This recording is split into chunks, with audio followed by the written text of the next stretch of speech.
Testing negative for COVID-19 while exhibiting all or most of its related symptoms does not mean that a patient is not infected with the virus. However, it could indicate that the patient was tested too early. This is according to Paul Chetty, head of the virology department at the Eureka Medical Laboratory, who spoke with Nightly News exclusively. Sometimes in the testing, if a person has all the symptoms, they check all the boxes, and they get tested today, we have seen that the test comes back negative.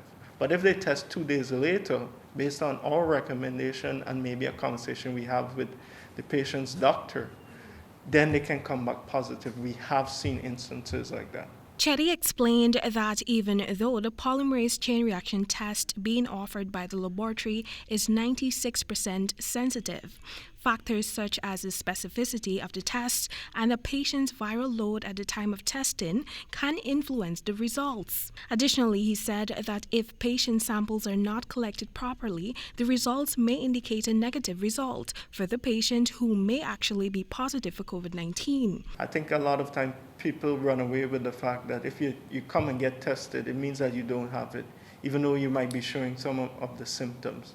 It's still up to the clinician or the physicians or the doctors to evaluate the patient based on their symptoms. There's still a 4% chance that you may be positive, but we didn't pick it up at the time you were tested.